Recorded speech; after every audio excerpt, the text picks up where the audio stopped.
This week, Bryson Bort, the founder and CEO of Grimm, is here to talk a little bit about his background and the recently released product, Crossbow, which I know you're like, oh my God, it's a product placement on Paul Security Weekly. It's really not. It's really something you want to pay attention to because it solves problems that I guarantee many of our listeners have had in the past and even have probably to this day. We have another sponsored technical segment. Sven from NetSparker will return. I don't think you were here last time Larry was here. I wasn't. Sven is the total web app ninja. And my brain struggles to keep up with Sven. Awesome. Because it's awesome. And that picture looks so photoshopped. But Yeah, it's weird. it is. It's weird. A woman targeted with 120 images of a certain kind on public transportation and how it was so-called hacked, right? An unpatchable flaw in modern cars that is somewhat underwhelming. Attackers backdoor another software update mechanism. Chrome extensions become compromised. That seems to be all the rage these days. Flash is dying a slow death, but not a complete death. We'll talk about that. Somebody really hates HBO. Like, there is a group out there that really hates HBO. We're going to talk about that. Some hacking back, some Rowhammer. USB, less secure than we thought. If that's even possible. It is. All that and more on this edition of Paul's Security Weekly. This is Security Weekly. For security professionals, by security professionals. Broadcasting live from G-Unit Studios in Rhode Island, it's the show where exploits run wild, packets aren't the only things getting sniffed, and the cocktails flow steady. It's Paul's Security Weekly.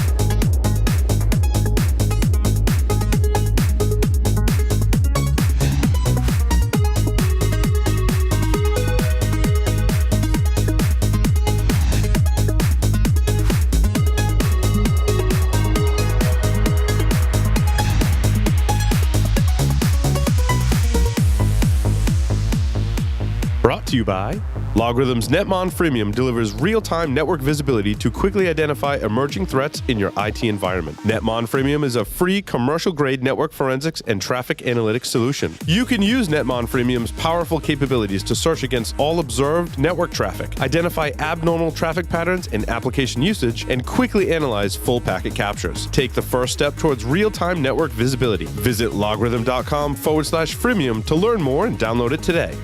The SANS Institute, the most trusted source for computer security certification training and research. Visit SANS.org to explore their full curriculum and latest training offerings. NetSparker, the developers of desktop and cloud-based web application security scanners that enable you to automatically identify vulnerabilities in your web applications and web services. NetSparker scanners employ a unique and dead-accurate vulnerability scanning engine that automatically verifies vulnerabilities with their proof of concept. For more information, visit them on the web at netsparker.com or email at contact@netsparker.com. And welcome to the show. But first, let me introduce you to a man that after some studio upgrades can now put his PP works on his D-Snake. Paul Asadorian. That is so relevant to what we do here and so inside baseball that no one has any idea. Well, regular listeners probably do. Yep. Welcome, everyone, to Paul's Security Weekly. This is episode 526. It is, in fact, Thursday, August 17th. I am excited to be here, as always, as for every show that we do now here on the Security Weekly Network. This is just one of 6 shows, actually, that we're doing today. You should tune into all of them. You can find out more, securityweekly.com/subscribe. Make sure you go do that. And but this show is going to be very special, as always, because one reason, and it's perhaps the most shining reason of being special, is that Larry Pesce is sitting here next to me. I thought it was just because I had gas, but I mean that comes with the territory. Comes with the territory. It's part of. Right. I like this new sticker you've got on the. Is it the new Chromebook? Yeah. You know what's interesting is there's some smeg over here. I messed up a sticker. It's like when you put the iHack charity sticker on your laptop. Yep. if the stickiness overlapped with one of my Security Weekly stickers and it ripped off the face of one of them. So I had to remove that sticker. But yeah, I got the thanks to Max, who was in studio for the tool sticker. This is a work in progress. Obviously, there's a lot of real estate here. Yep. So I had. I like the vinyl I Hack Charities one. They're really Thank you. nice. I have one on the door of my truck covering a scratch. Nice. There you go. Kind of interesting though.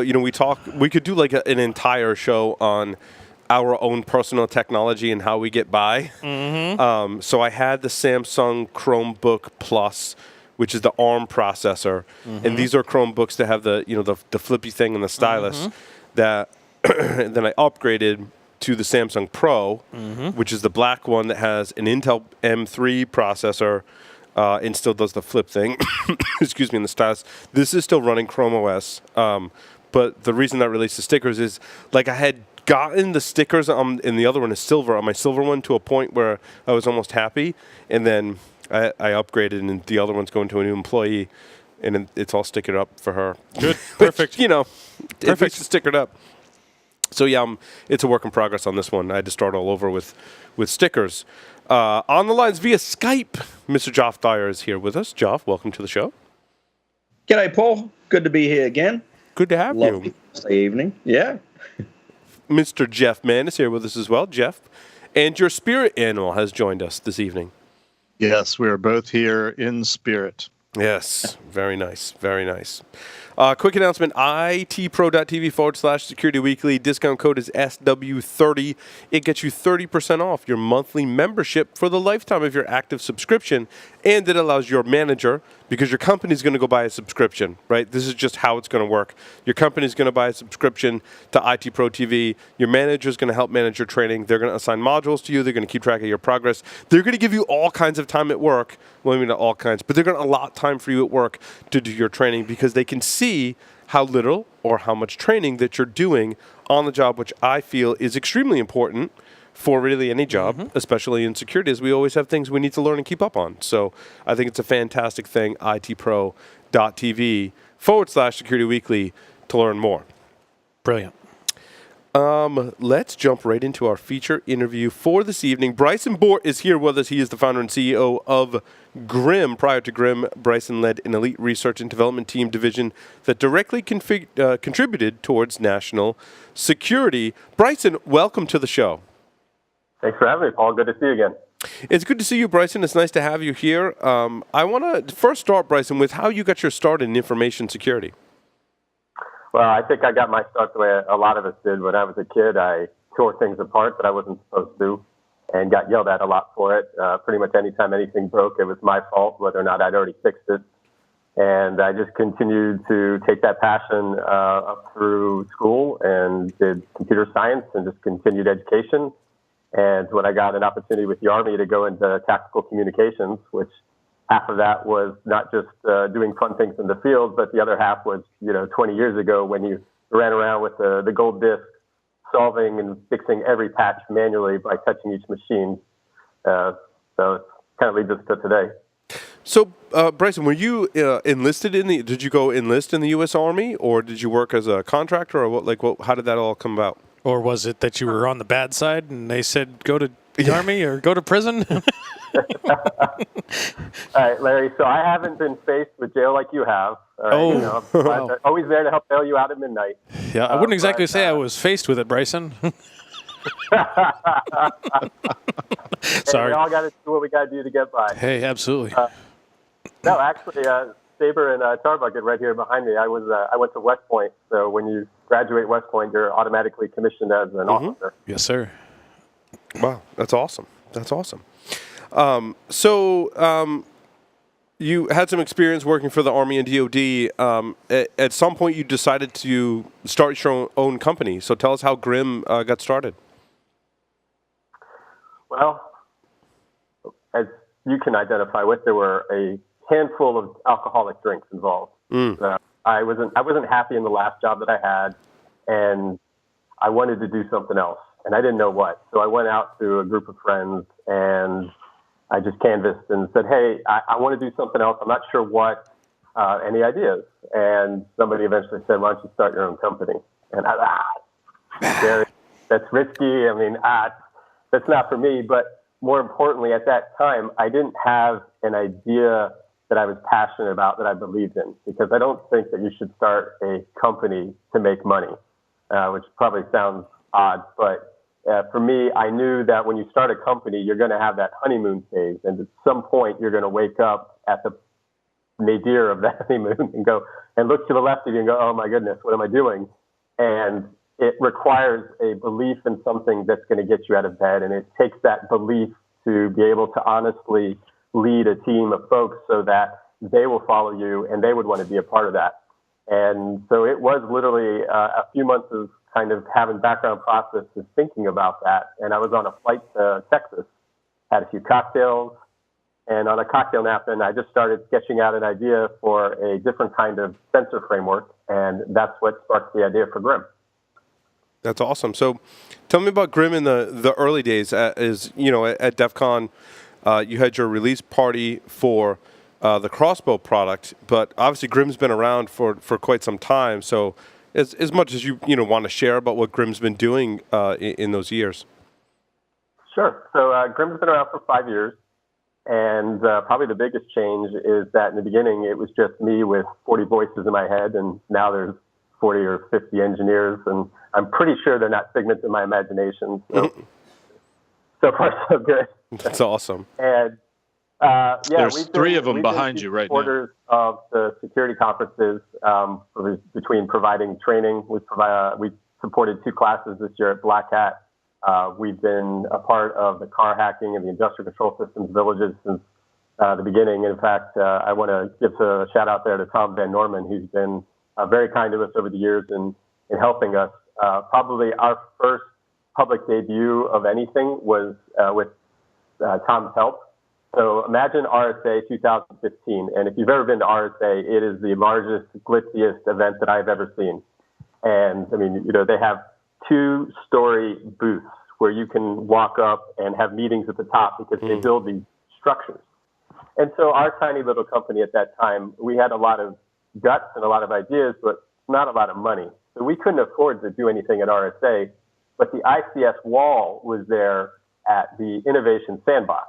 Yes. And so we brought our 3PO automotive hacking lab exhibit, and that's where we have an entire 2012 Ford Focus, and it's the entire electrical skeleton of the car minus the mechanical components, and it allows you to interact, and it demonstrates elements of car hacking, and it also provides a flying test lab for research. And if you can imagine what this thing looked like at the time, it was just a large piece of plywood. We hadn't even painted it. There's wires going out every single direction. And we hadn't planned on this lab even being able to support itself. So we leaned it against the ICS wall at the Innovation Sandbox at RSA. So it was the complete opposite of, I think, everything that was happening at that conference. I seem to remember that particular device being referred to as the Ford on a board. Yes. Which is brilliant. So wait, I know there's a lot of people probably wondering this. How did you acquire the components to be able to do that? Did you have an agreement with Ford? Like that's my burning question. Bryson's laughing. You can't see me; he's on another camera. But Bryson's like as soon as I asked that question, he just broke out into laughter. If you think I'm going to tell you that, you're absolutely insane. Paul. I think I know the answer to that, but I want wife's or his mother's. But I want to hear Bryson's answer. But I know an answer to that. Okay. So this is live, right? We're not bleeping out the insert car manufacturer name, right? Nope. No, they did not condone that. So again, like I said, we had a lot of passion, but what we didn't have is any money. So Matt Carpenter and I schemed for a budget that would pretty much not get you anywhere in this country on an airplane ticket, and that plus junkyard diving at 6 junkyards got us the Ford on a board put together. That's awesome. That's a great story. That's called buy the automobile for salvage for a couple $100 if you can get it for that as cheap as possible minus the airbag, and you deconstruct it and then you sell the scrap back to them. Yes, that's how you do it. Or you get a rental car. I mean, no, don't get a rental car. No. No, don't. No, Paul.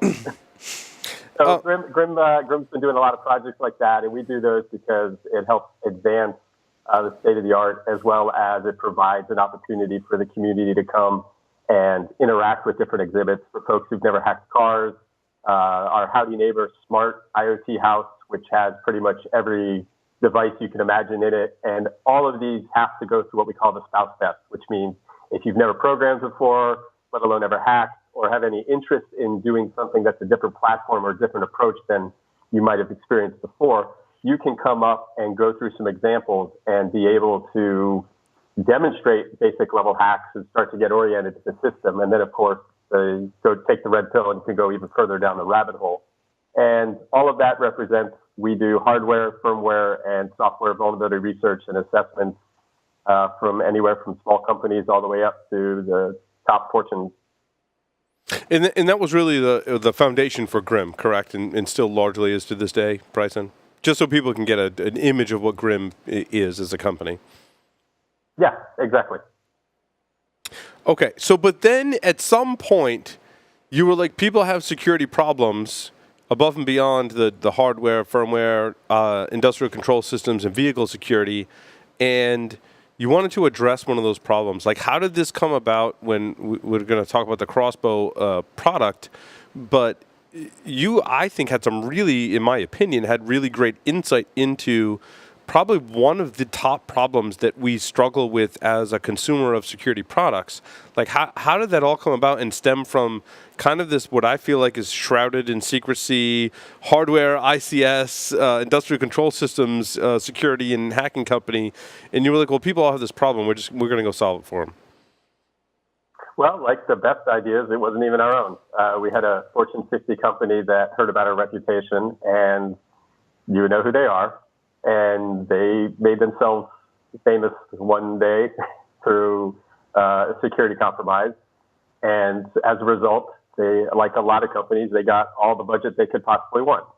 And they staffed up, and they've got some really great folks, and they purchased just about every defensive product that was available on the market, and they improved. And what they found was that all of these defensive products and all the things they were doing, they were getting really good at the tools and the exercises, but they weren't necessarily improving at where were they actually with respect to their cybersecurity posture. And so they came to us and they said, hey, we need something custom. We need something that works across our international enterprise footprint, all the way from the endpoints that clients are interacting with at our stores to the enterprise backend and our supply chain.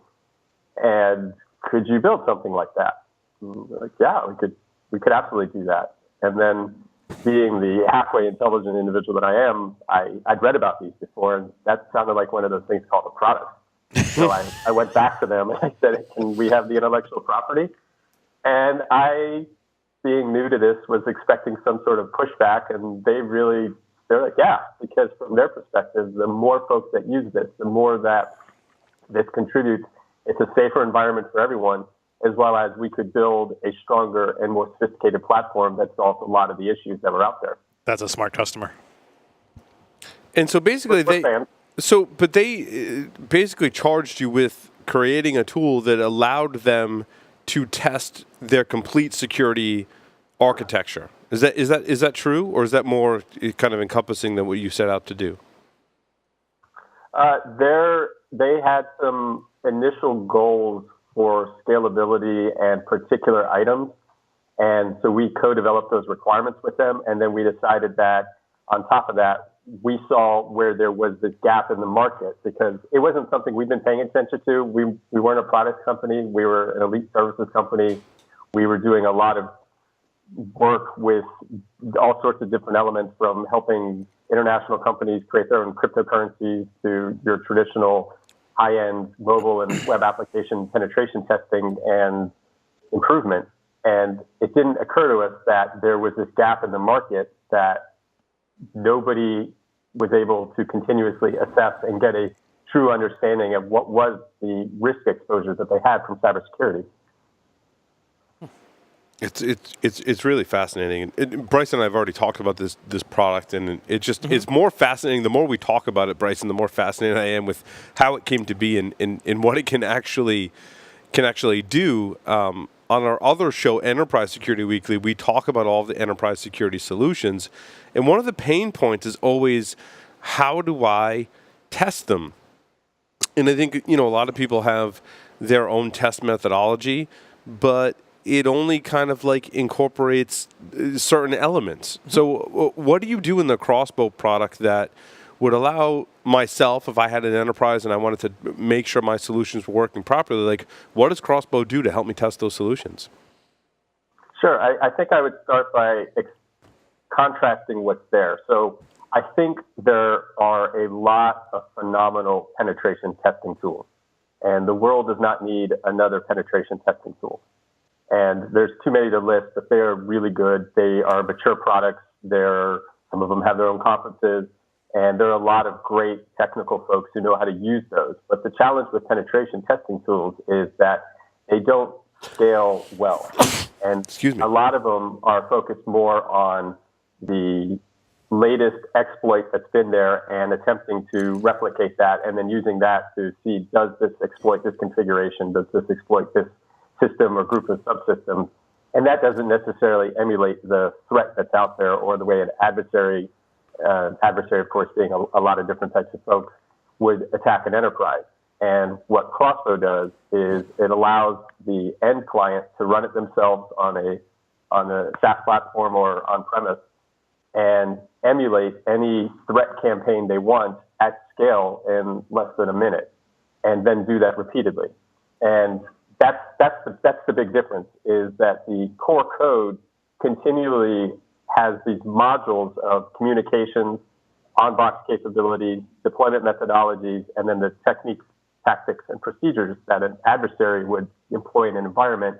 And so you can continually, just like Legos, where you have that little green board, put on the Legos that you want, and then try a different campaign and put on different Legos, and then put on different Legos.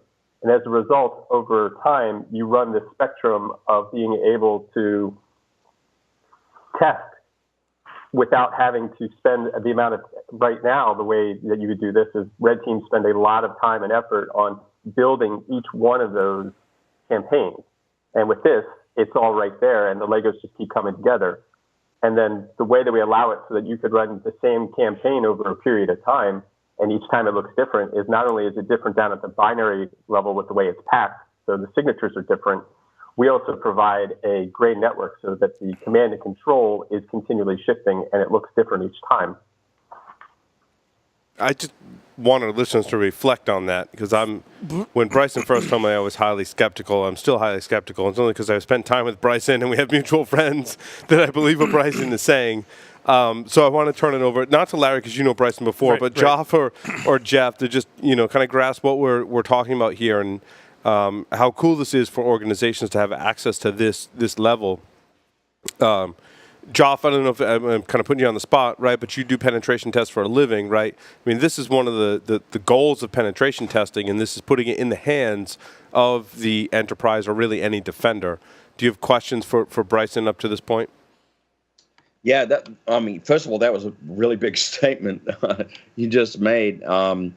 So I'm sort of absorbing that. I think one of the challenges that penetration testing companies have is certainly how to emulate real threats when the pen testing company, like ourselves, are scaling up to do red team-like activities, and to be able to automate some of that is scaring me, because it would be like talking about putting us out of business. But I think it's hard to put words around. I think it's really, really interesting work that you're doing. I don't know that I have a question. Maybe I'll pitch it to Jeff for a question. And when Jeff is done, I've got some comments. Jeff, comments, questions? Well, my initial question was going to be, and it's sort of been confirmed in what Joff was saying. My initial question was, are you really saying you're trying to put pen testing in the hands of the customer? Which I think the answer is yes. But I guess my larger question was going to be, do you see your product ultimately being in the hands of the customer, who I would question if they would have any idea what to do with the tool? What kind of training and what kind of background do they need to even to be approached the tool? To me, it seems more like it would be a tool to put in the hands of somebody like Joff or Larry at some point to tailor or streamline or offer a specialized service that is probably cheaper, more affordable to a larger community, larger market. Because the automation necessarily implies you're not spending so many dollars on man hours. But I'm old school. I'm a firm believer in manual pen testing over automated pen testing to begin with, but with the acknowledgement that there's certainly utility in automation in many ways. That does beg a question, actually, if you don't mind me interjecting, and that is, I sort of got the sense, as Jeff was talking there, and as you've introduced your product ideas to us as high level as it is, but I got the sense that perhaps your customer base is probably skewed towards the high end, very capable with internal pen test teams that can sort of take it and run with it. I wonder if you have a comment over sort of who you are targeting. Per what Jeff was asking, whether it's the end customer versus the pen test companies or all of the above. Yeah, so to address directly, I don't see this as automating penetration testing. I suppose you could argue there's an overlap because the term penetration testing has such a broad spectrum of meaning. But what we see is that penetration testing is a quality control and a configuration check of endpoints of an enterprise or of a server in an enterprise. Whereas what this is looking at is that the majority of your surface area is the employees in that company. And all of those employees do their daily jobs and their operations, which is the reason that the most common approach to a threat to an enterprise is going to be email. And so 90 to 95% of attacks against companies come through email because that's the most common communication mechanism that supports business transactions or the way that folks do their work. And so a common scenario would be to set up a threat campaign, and let's pick one. Let's say a WannaCry, which was a common ransomware attack. And that ransomware affected a lot of different companies. And not arguing that it was deployed through email, but if it were, then I could easily send that email to everybody in my enterprise. So I would launch the campaign, and it would take less than a minute for me to be able to select the components that work the way WannaCry works. I'm not suggesting that the exploitation is there, which is where I think of more penetration testing, is where I'm trying to exploit a computer.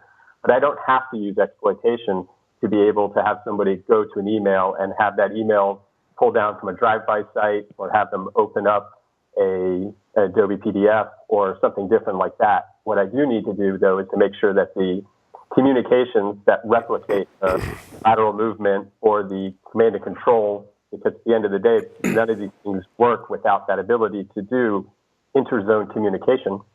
So that's where I want to be able to see things, because 0 days are always going to be there. There is always going to be 0 day. There's always going to be that kind of exploitation that gets you access into an endpoint or gets you access in. What's more important, so our hypothesis here is that it's more important to be able to see what is the posture of all of the people in my enterprise with respect to how easily do they do that? How do I train them and educate them naturally as a part of the way they do business versus trying to send them to classes or something which they're going to always ignore. All of those defensive products that I have in my enterprise to see things and to respond to things or to prevent things, what works and what doesn't work. Because as we all know, each of us as subject matter experts all have an opinion on what we think works or doesn't work, but there's no objective measure of that. And I would argue there never would be, because the only measure that matters is how is it subjectively implemented in my enterprise. And then the final piece is the IT security folks. So the security operations center or the managed security provider, how good are they? When did they see it? When should they have seen it? What did they see? How quickly did they respond? And how quickly did they remediate that? Now, you were talking about the challenge of putting that in a client's hands. The client that we would expect to use this could be all the way from a very sophisticated red team where we see them employing this and then integrating penetration testing techniques on top of it, as well as there's a software developer kit that we release with it. So there is the option for them to create some of their own custom modules to be able to take this even further. And that's where we plan on doing an integrated marketplace. But let's say that there's also the other end where you have the IT system administrator who is the one IT person in his company or her company, and they're required to do all of this, including the security. And of course, they're not trained on security. They know how to set up Active Directory and they know how to do Exchange. And now they, of course, have the security requirements on top of them. This is a very easy way for them to not have to worry about all the complex components of how does a campaign or the elements of a threat work. I don't have to understand Kali Linux. I don't have to understand all of the complex penetration testing techniques that make a lot of the members on this panel experts. Instead, what I need to do is just be able to emulate that threat because I know my domain, I know my emails, and that's all it takes to be able to launch this and get a result. Larry. So that's hold on, Joe. Larry had a follow-up. Larry's turn. Yeah, so Bryson, I was going to put a whole bunch of words in your mouth, but I think you actually, most of those words came out of your own mouth. And the big one was that I wanted to make sure that, when we were talking about that there was a very much, in my mind, a distinction between a penetration test and some penetration test automation and red team activities and red team automation, and then even as a sort of a follow-on purple team and purple team automation, because not only are you testing your environment from a technical perspective, you're testing the reaction of your controls and the people that are monitoring those controls and how they can update those controls to catch all that stuff. So that's really brilliant, and the ability to put some of that activity into the hands of the user that's responsible for doing Active Directory, much like you would with something like Metasploit, and they can do that. Towards the end of that, I'm thinking about this more and more, and I'm like, you know what? This reminds me of what Core Impact was to penetration testing back in the day. Mm-hmm.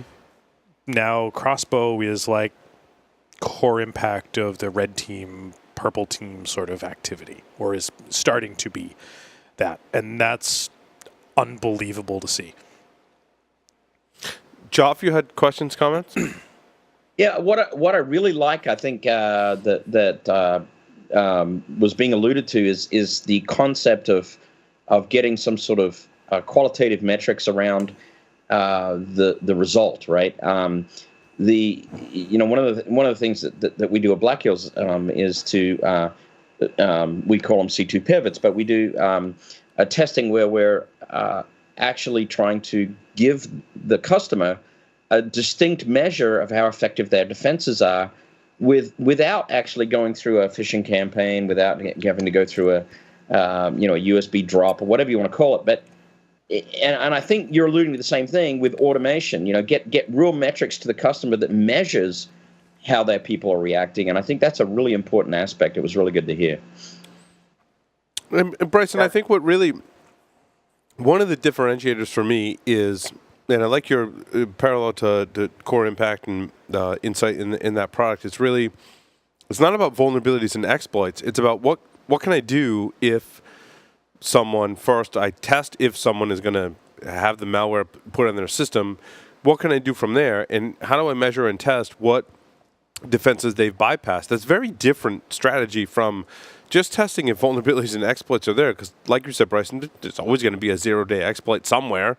And how do I test my defenses without having an internal pen test team that may or may not have tools that really allow them to do so at any given time? And how do they be all-encompassing to, all of the attack vectors are out there? How do I continually test inside my network, what's going to do harm and how it's going to do harm, how it's going to take advantage of those exposures? And I really think that's what the heart of Crossbow is, correct? Absolutely. And the best part about this is because it's automated, you can continually assess yourself. That's, to me, the huge sea change that's coming is where we saw, and Larry, I really appreciate the comparison to Core Impact. That's quite a compliment. But the huge change that I think is in the behavior of companies being able to do this continuously, because there is no incremental cost to doing it continuously. It is so easy to set up and repeatedly do. And if you think about that, this goes all the way back to the 1980s, where we were starting with configuration management and change management. If only we knew everything we had, and if only we could control everything we have. And if you look at a lot of the challenges with defense, we're still wrestling with that. And we probably will always continue wrestling with that because of the amount of cost it takes to do that, the amount of effort, the amount of process. And I know how much everybody loves process and policy and following through on them. And with this, you don't have to worry with that as much, because whatever those changes are that are going to continually happen in your enterprise, whether you've upgraded the email server or you decided to go with this network segmentation or whatever naturally happens that continues to have the enterprise match what it needs, you can see what those changes do to your security posture. You don't have to question it or think about it. You can see it. You can assess that, and you can do that continuously. Bryson, I want to go back to Jeff's point about having knowledge if you're the internal security person and you have any varying degrees of knowledge about attacker methods. You know, let's say, for example, I've deployed malware, mock malware inside of my environment. I've given it a specific way to communicate. If I want to go change that, like, how much knowledge do I need?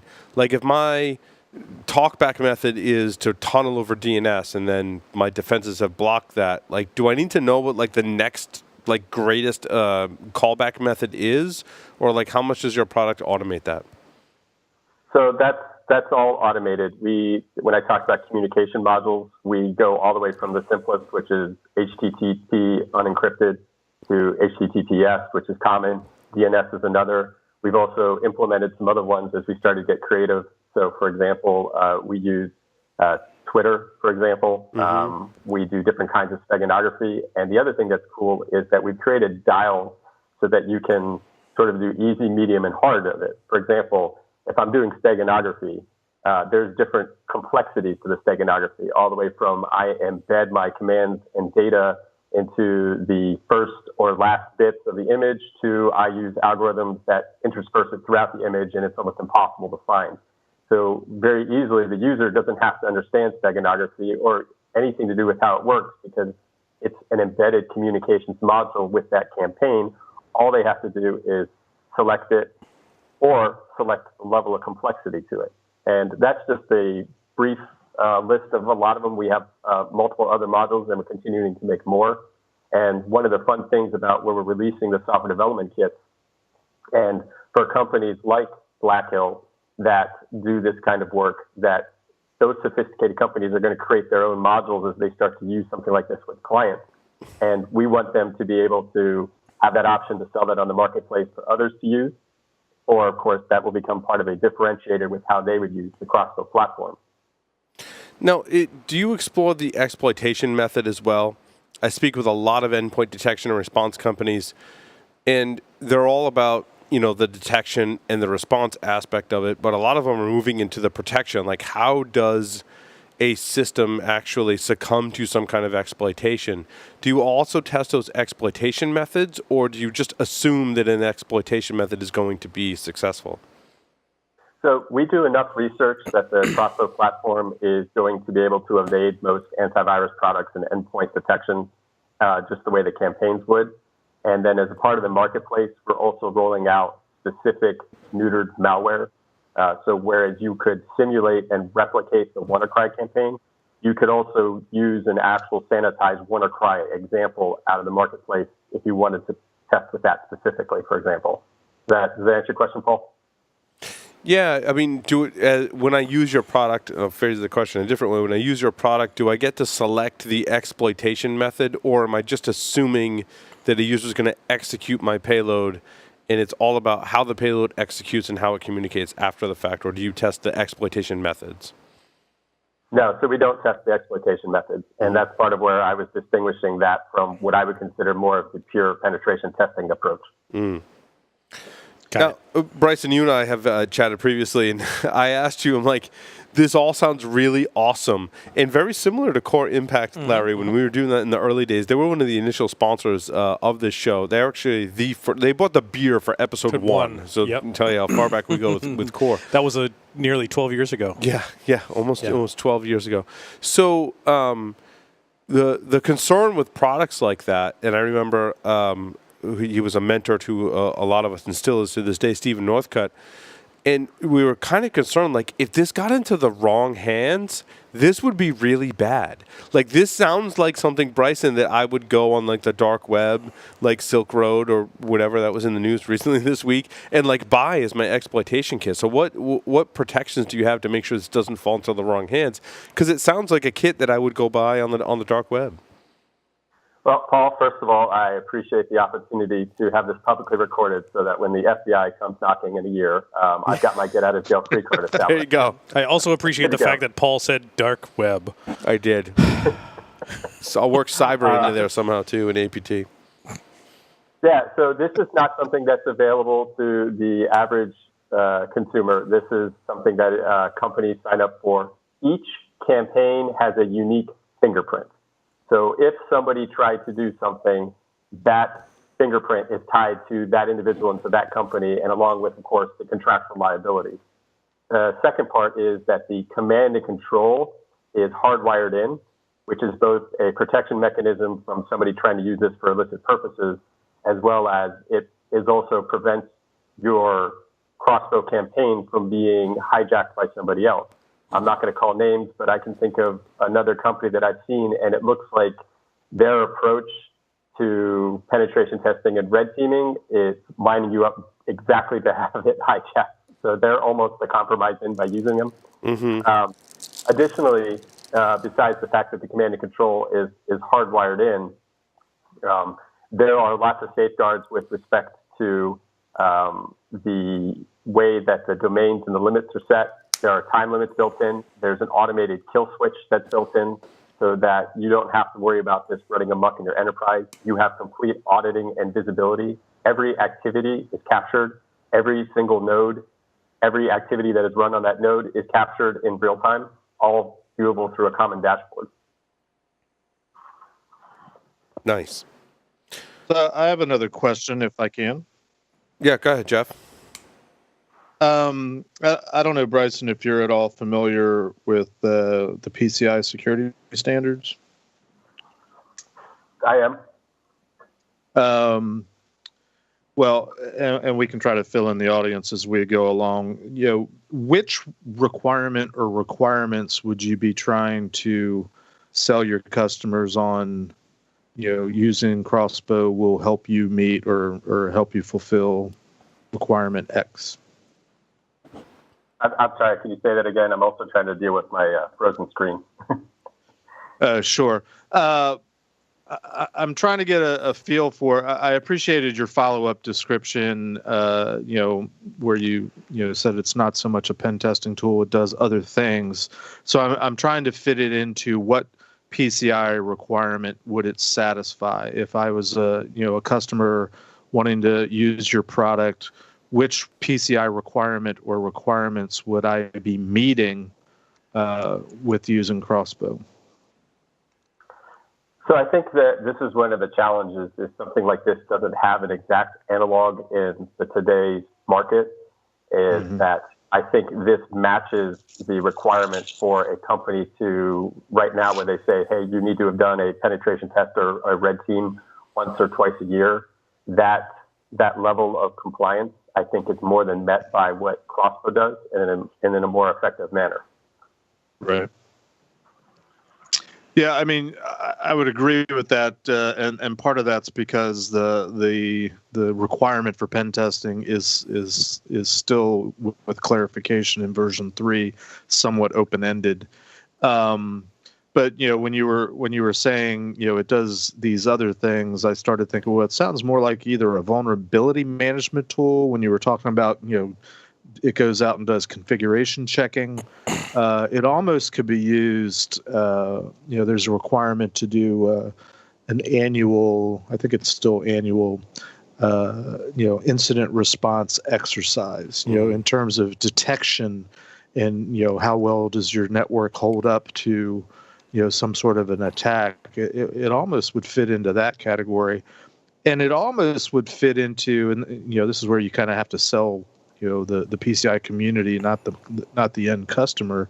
In terms of detection and monitoring and how well do you respond, it almost ties into some of the requirements that are ordinarily met by SIEM solutions. Yeah, so in this case, you're able to simulate on the actual production environment. So instead of having to create a range or demonstrate how a smaller group of systems might fit in this, because you're uncomfortable with opening this up to your live operational environment, this is meant to work there. And I think that's another area where there's a lot of savings in time and resource, and as well as the fact that simulations are not as good as the real thing. And this ensures that you are, in fact, working with the people and the systems and the product security that are, in fact, that environment. Yeah, I think that's to me, that's one of the most appealing aspects. Is I've been having some conversations with an informal working group I've been a part of for a while that's looking into some of the specific scanning pen testing requirements and how to improve them and make them a little bit more relevant to, in 2017 for those companies that have to do PCI. And one of the ideas that I had a while ago was, pen testing should really be incorporated into the incident response testing. Instead of doing a tabletop exercise and have it be, some stupid paper pushing thing, have some sort of controlled exercise where you really actually, have a way of measuring not only your response, but your detection capabilities, which I think is huge. Grimm has, of course, sponsored our DEF CON interview series, which is almost ready to be published. Mm-hmm. Which I didn't get to make it to because my damn Larry, flight was late. I was supposed to. There's some teaser videos out there. Hopefully, during this show, we'll run one of the teaser videos. They're awesome. We sat down with security experts, such as Matthew Carpenter, as Bryson mentioned, who also works for Grimm, as well as Katie Mazuris and a host of other people talking about the future of security, essentially. Bryson, there's more questions. Some of them are answered in the interview series, and I'd hope to speak with you more about how people can test the hundreds and hundreds of vendors that are out there today that claim to provide security solutions. That's an interesting conversation, some of which might need to take place offline, but I have questions in those areas too. But in closing for this interview, I wanted to ask you Security Weekly's 5 questions. Bryson, are you ready? I'm always ready. Okay, that was question 0. That was question 0. Now 1 through 5. I thought I had 4 more. Come on, man. So, Bryson, 3 words to describe yourself. 3 words to describe myself. Passionate. Attempt to be humble. That doesn't count, right? That's a modifier of humble. Yep. Fine. You good. And happy. If you were a serial killer, what would be your weapon of choice? Lucky Charm. A cereal. If you wrote a book about yourself, what would the title be? Grimm. In the popular game of Ask Grabby Grabby, do you prefer to go first or second? Follow-on question, do you prefer to be in your bathing suit or not? Because pretty much the entire time I met you in Vegas, you were in your bathing suit, which is pretty hilarious. I think you missed the chicken fights when I was throwing people in the pools too, but I prefer to go first. Okay. Choose 2 celebrities to be your parents. Alive, dead, fictional, or otherwise. Oh. Huh. Stumper. It is a stumper. He was so good with the other. He was right there. Stump the expert. Paul Newman. Like the lemonade guy? No, the salad dressing guy. Come on now. He did lemonade too, didn't he? He did. Hey, he was the George Clooney of the charity component before that was like a smarmy thing to do. Yeah. And he was also Cool Hand Luke and Butch Cassidy. Angelina Audrey Hepburn. Oh, he went different direction. Yeah, he did. Very nice, very nice. Bryson Bort from Grimm, thank you very much for appearing on this edition of Paul Security Weekly. Thanks for having me. And with that, we'll take a short break, come back, and we're going to bring on our friend Sven from NetSparker. So stay tuned. Don't go anywhere.